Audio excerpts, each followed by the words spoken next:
대한민국 스포츠 역사상 가장 많은 돈을 번 스타는 누구일까요? 메이저리그 텍사스 시절에 1300억대 계약을 맺었던 추신수나 7년간 수백억을 벌고도 다시 8천만 달러의 계약으로 토론토로 이적한 류현진이 먼저 떠오르실 겁니다. 자산으로 눈을 돌리면 강남 신사동에 수천억대의 빌딩을 소유한 박찬호를 빼놓을 수 없겠죠. 광고 수익으로만 1000억 정도를 번 김연아도 있습니다. 하지만 지금 이 순간 걸어 다니는 기업이란 수식어에 가장 어울리는 인물은 단연코 손흥민입니다.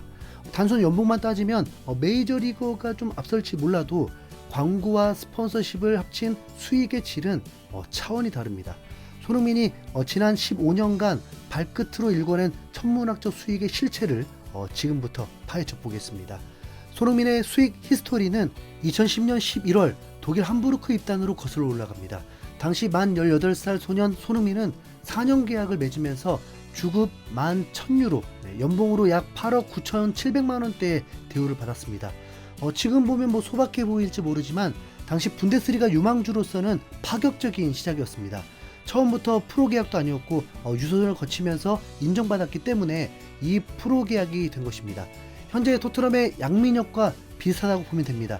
가능성만으로 토트넘은 19살 양민혁을 연봉 10억 정도를 주고 있죠. 함부르크는 손흥민을 전설적인 공격수 반니스텔로이와 한방을 쓰게 하면서 공을 들였습니다. 반니스텔로이는 이 소년은 특별하다. 조만간 전 세계가 그의 이름을 알게 될 것이라고 극찬했습니다. 손흥민은 데뷔전에서 쾰렌을 상대로 한국인 최연소 득점 기록을 갈아치우면서 그 예언을 증명했습니다. 새 시즌 동안 20골을 몰아친 손흥민은 팀 내 핵심으로 거듭났습니다.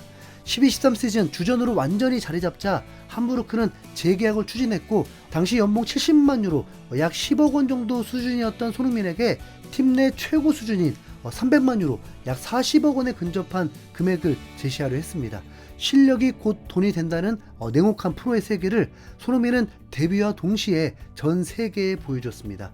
이 활약을 발판 삼아서 손흥민은 21살 2013년 6월 구단 역대 최고 이적료인 1000만에서 1300만 유로를 기록하면서 독일의 명문 레버쿠젠으로 이적합니다. 자신을 업그레이드 시켰죠. 5년 계약을 맺은 손흥민의 연봉은 약 240만 유로, 연봉으로는 약 40억 원 수준이었습니다.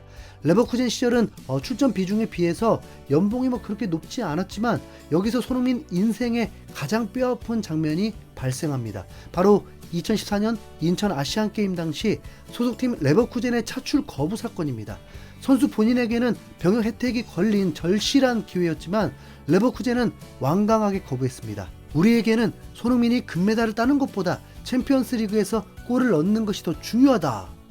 이것이 레버쿠젠의 이유였죠. 어떻게 보면 그만큼 팀의 중요한 선수이기 때문에 그런 선택을 했지만 손흥민이 토트넘으로 떠나게 만든 사건이 되기도 합니다. 인천 홈에서 열리는 아시안게임인데 금메달 확률은 매우 높을 수밖에 없었죠. 만약 그때 레버쿠젠이 보내줬고 금메달을 땄다면 손흥민의 인생은 완전히 달라졌을 겁니다. 22살에 군 문제를 해결했다면 아마 토트넘이 아닌 리버풀 같은 메가클럽으로 직행했을 겁니다.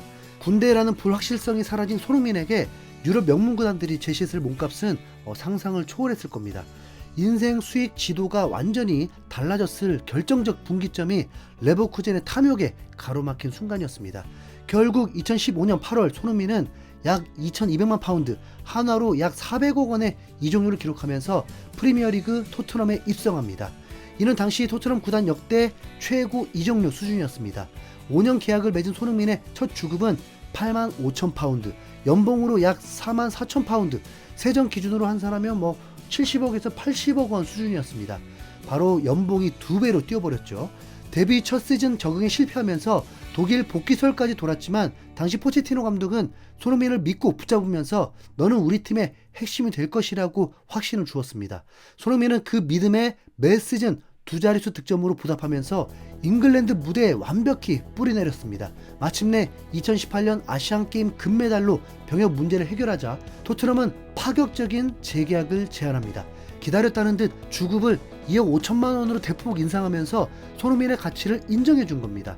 당시 환율 기준으로 주급 14만 파운드 수준이었고 이는 토트넘 내 최상위권 연봉이었습니다. 그런데 냉정하게 팀 내 상위권이지 당시 손흥민 몸값이 8천만 파운드 평가에 프리미어리그 윙어 탑 3 안에 올라 있었던 걸 감안하면 그때 마네, 스털링의 주급에 비하면 적어도 너무 적었습니다. 이후 토트넘은 무리뉴, 콘테 등 명장들이 거쳐가며 혼란을 겪었지만 손흥민의 가치는 더 높아졌습니다. 해리케인과 콤비 플레이는 최강이었고 윙어이면서도 뒷공간을 파고들어서 카운터를 치는 역습은 최고의 선수로 평가받기 충분했습니다. 당연히 그런 선수를 토트넘은 붙잡으려고 했죠. 거기다 하필 우승까지 없어서 손흥민이 떠날 생각을 안 합니다. 손흥민은 2021년 팀이 위기에 처했을 때도 주급 약 3억 원에 달하는 팀 내 최고 대우로 재계약을 맺었습니다. 주급 20만 파운드로 우리 돈으로 약 190억 원이었습니다. 이때까지 연봉 총액은 무려 1,300억이 넘습니다. 2015년부터 2024년까지 9년간 토트넘에서만 이 금액을 벌었죠. 여기서 우리가 또 간과한 것이 있습니다. 바로 출전수당과 승리수당 등 각종 보너스입니다. 이 금액도 어마어마하다고 하더라고요. 축구로만 벌어들인 돈이 이미 2천억 원 가까이 될 것입니다. 이는 순수 선수 연봉 총액에서 류현진과 추신수를 넘어서는 대한민국 역대 최고의 수치입니다. 여기에 걸어다니는 기업으로서 벌어들이는 광고 수익까지 더하면 그 규모는 상상을 초월합니다. 삼성전자, 하나은행, 파리바게트, 아디다스, 메가커피, 나이키, 켈빈클라인, 질레트, 안티프라미, 빙그레, 오뚜기, 신한은행 등 글로벌 기업들이 손흥민을 잡기 위해서 쏟아붓는 돈은 어마어마합니다. 광고 모델료만 편당 20억에 육박하면서 연간 광고 수익만 최소 300억 원 이상으로 보고 있습니다. 하나은행과는 8년째 이전을 이어가고 있고 파리바게트는 아예 손흥민의 소속팀 LAFC와 계약을 맺었습니다. 미국 시장 확장의 얼굴로 손흥민을 내세운 것인데 이는 손흥민의 상업적 가치가 독보적임을 보여줍니다. 단순 계산만 해봐도 15년간 축구로만 번 돈을 약 2천억 원, 광고 수익을 보수적으로 잡아서 연평균 200억씩만 계산해도 5년간, 전성기 시절 5년간 1,000억 원입니다. 2019년에 엠넷을 통한 일간지에서 보도하길 손흥민이 12개 제품에 출연해서 광고료가 156억 원이라고 했었는데 2019년 이후에는 완전 전성기와 대한민국에서는 신드롬을 일으켰으니까 광고 책중료도 더 올라갔을 테니 200억은 충분하지 않았을까요? 네. 그러면 손흥민이 번 돈은 3천억에 육박합니다. 더 놀라운 건 손흥민의 수익 창출이 아직 끝나지 않았다는 겁니다.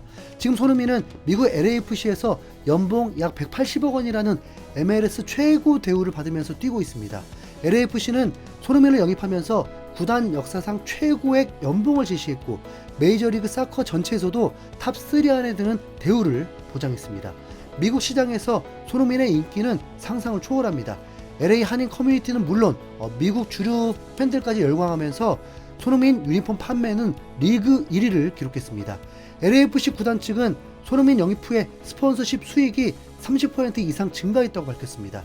계약이 4년이기 때문에 앞으로도 연봉만 약 700억, 이후에도 광고는 계속 이어나가니까 은퇴 시점에는 4천억 이상이라고 보면 맞겠죠. 네. 왜 손흥민이 스포츠스타 중에 압도적 수익 1위인지 아시겠죠? 이상 흰수염고리였습니다. 감사합니다.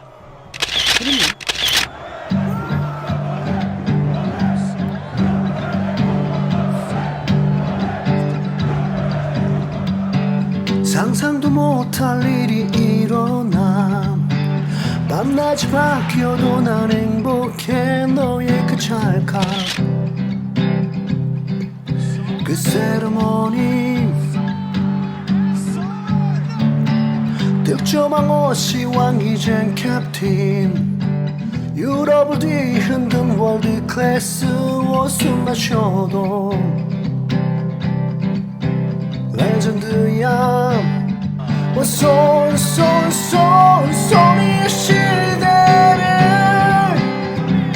우리는 살아가 수백 개의 골보다 천만 배의 기쁨을 주잖아 손 부러지고 금 가고 터지고 쓰러져도 한계를 모르는 거친 호흡이 희망을 주잖아 손에